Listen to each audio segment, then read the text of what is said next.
So it's another morning thought from my run.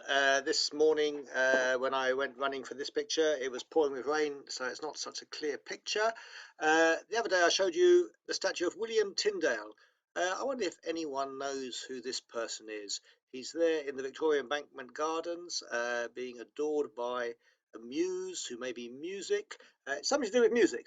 And I have to tell you, when I go past this particular statue, he always gets me singing.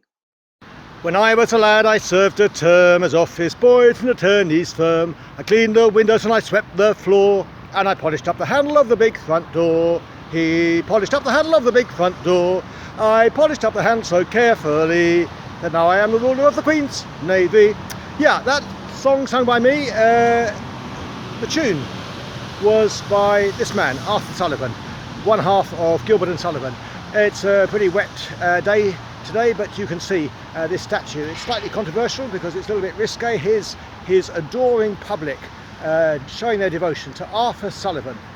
But there's a lot more to Arthur Sullivan than just Gilbert and Sullivan and things like HMS Pinafore, which was the opera I was singing from. Let me tell you a little bit more about Arthur Sullivan. Arthur Sullivan was a Lambeth boy. He was born in 1842 in Bolwell Terrace, just off Lambeth Walk. And as well as being one half of Gilbert and Sullivan, he was also someone who wrote hymn tunes. He wrote the hymn tune for Onward Christian Soldiers. He wrote a number of tunes. Interesting, there was one tune he wrote which was called Corona Tune. It didn't really take off. It wasn't very popular. It certainly didn't become viral. But one of the tunes he did write was for a well-known Christmas carol. It came upon the midnight clear. And it's really those words to which he put the music that I want to direct you today. Let me just read a few verses and then Eppie will sing.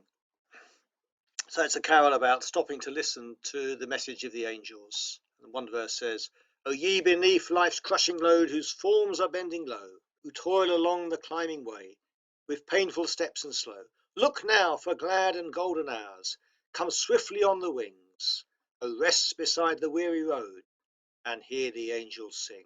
And the final verse says, For lo, the days are hastening on, by prophets seen of old, when with the ever-circling years shall come the time foretold, when the new heaven and earth shall own the Prince of Peace their King, and the whole world send back the song which now the angels sing. May the words of this carol inspire you to hear again the message of good news that the angels brought. It